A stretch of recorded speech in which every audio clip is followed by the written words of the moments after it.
Bulletin आरंभ करबा एक दुखद दुर्घटना खबर ऑटो को धक्का देला बस ऑटो चालकंकर मृत्यु होईछि। दिगपहंडी थाना डेंगापदर छक निकटरे घटिछि दुर्घटना। यात्रीवाही ऑटो को धक्का देला मां तारातारिणी नामक गोटे घरोई बस। दिगपहंडी किछि कॉलेज छात्री को नहीं ब्रह्मपुर अभिमुखे जाउथुवा बेले दुर्घटना घटिछि। ऑटो चालकंकर मृत्यु होइथुवा बेले कॉलेज छात्री माने आहत होइछन्ति। दुर्घटना घटाइथिबा बस ड्राइवर फेरार हो जाइछि। दिगपहंडी थाना पुलिस घटनार तदंत करुछि। दिगपहंडी थाना डेंगापदर छक निकटरे घटिछि दुर्घटना। एक्सक्लूसिव फुटेज आपण देखुछन्ति एवं ए घटना रे ऑटो चालकंकर जीवन जाइछि। सहयोगी कैलाश अछन्ति समस्त फोन लाइन रे। कैलाश दुर्घटना घटला केमिति देखो जहाँकि मुहांमुही धक्काई और जब ऑटो चालक जे रही से किसी छात्री मानक नहीं दिगपहंडी ब्रह्मपुर अभिमुखी जाऊे से कॉलेज जा समय ही जहाँकि दिगपहंडी थाना अंतर डेंगापद छक निकट दुर्घटना घटी घटा फल जो बस रही तारातारिणी बस यही तारातारिणी बस एवं सहित ऑटो उभय स्पीड अतिक्रम करते स्पीड अधिक थी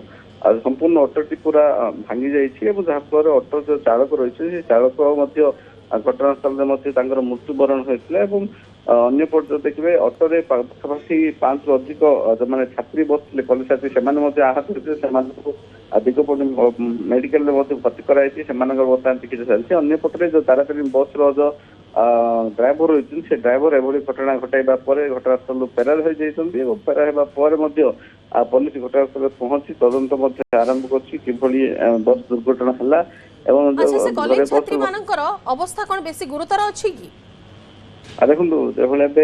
जी रही ऑटो चालक जी रही घटनास्थल मृत्यु पछ जो मैंने बसले छात्री मैंने आहत होती गुरुतर भाव किसी छात्री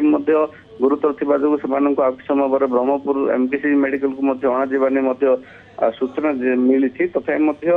कि से खूब शीघ्र सुस्थ हे सुस्थ है परिवार लोक जन दी अंपट देखिए बस चालक जो रही बस रे ड्राइवर रही से घटनास्थल बर्तमान फेरार हो जाइए ताकू धरिबा पर ही स्पष्ट जना जीव जे कार वेग अधिक रही कारण जो दुर्घटना घटला जाउथरे कि जनकर जीवन घरोई बस रे कि यात्री थिले कि नाही घरे बस रे कई यात्री नथिया सूचना मिलची तथा घटनास्थल तदंत आरंभ होती जेहेतु डेंगापतर राज्य परिवहन विभाग तरफ आरंभ कर अन्य जिला प्रशासन पक्ष से स्थान में किसी साइन बोर्ड लगा राज्य राजपथ जो अनेक साइन बोर्ड लगी तथापि बारंबार दुर्घटना घटुची जहाँ नहीं स्थानीय बासिंदा मैंने असंतोष प्रकाश करते अधिक अधिक साइन बोर्ड आरंभ कर स्पीड ब्रेकर कर आज डेंगापदर सेठिकार स्थानीय बासिंदा मैंने दाबी करते यही घटना को नहीं बर्तमान तदंत दिगपहंडी थाना पुलिस पक्ष जारी रही बस चालक